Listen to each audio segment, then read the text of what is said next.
Ormanjika, you rippers. I am up in bushland of Victoria, the highlands of Victoria, where the 2009 bushfires came through. I thought it really important to come up here and have a look at how the forest has reconnected with itself to come back from such a massive disaster, especially in the wake of the fires that are going through all of Australia. Australia has gone through a huge amount of drought and disappointment over the last 12-18 months, and now all of a sudden we're getting smashed by these fires that are taking over the entire continent. Such a sad thought. But on a positive note, it's really brought together the community. The whole community's come together and really fighting forward. And I think it's such a great effort that we all do that we look at the positive side of it. But within saying that, we need to learn from our past. Now, this is the 2009 fires. When I was younger, I was around for the 1983 bushfire, the Black Wednesday fires, and they actually kissed the back of the street that we used to live on. We were right up in the forest ourselves, and it was a truly scary experience.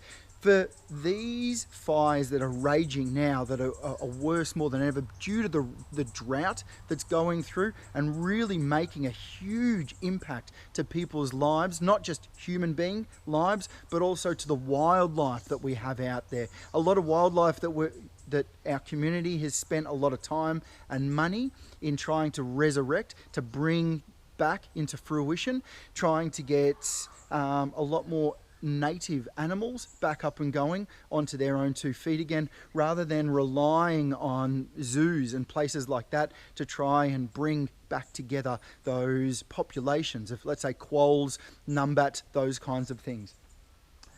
Again, I'm bringing you back up into the forest just to have a look at how the forest has taken back. And you can see here all of the forest has come back in a beautiful way, but this really needs to be maintained. We've only got houses just over on this side here, and we need to make sure that we maintain the bushland within a certain distance, especially so that we don't have that undergrowth that really burns up really hot and creates the fuel needed to create such a super force of fire that just desecrates everything that it goes near. Don't forget the age-old saying that fire as a servant is priceless, yet as a dictator is merciless. We need to make sure that we take the necessary precautions to take control of the area that we can. We have the ability to do that.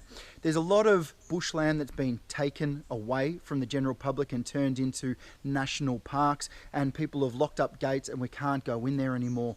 The state forest, we're able to go in there, we're able to use as a recreation area. There's loggers that can go in there and maintain forest area. Not all loggers are called clear fell loggers, and you need to understand that. There's so many people out there that are getting misconceptions about what a logger actually does. I know a lot of tree fellers that go in there and they maintain forest and they use the timber that we need for our building, and it's not just for paper and all of those things that you're being told to believe. It's not what that is all about. We have a very sustainable timber industry in Australia, and we have some amazing communities out there and some very important skill that's involved in creating jobs in places that wouldn't anywhere else have those responsibilities or the understanding of the bushland. And it's really important that we hold those skills in high regard, because if we lose them, we're never going to get them back. And what I'm talking about mainly is these men and women that go out into the forest and they can actually see which tree is where, if it's healthy, if it's not healthy. We can cut it down, we can thin out the area, we can use it for proper building materials. We need to leave it there. It actually houses different types of wildlife. There's so many elements in that. And if we want to take another step further forward and look into the past to better ourselves, let's look at the traditional landowners. Why do we not look at the traditional landowners? Even me mate, the Currawong down there, even agrees with me.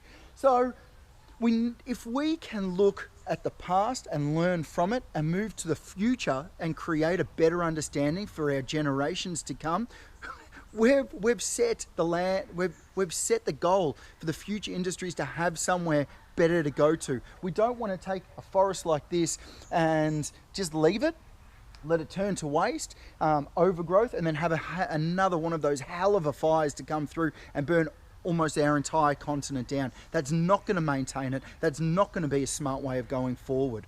Our suburbia is spreading into our bushland further, and we as a nation need to come together and understand that we need to change something so we don't consistently have these massive fires.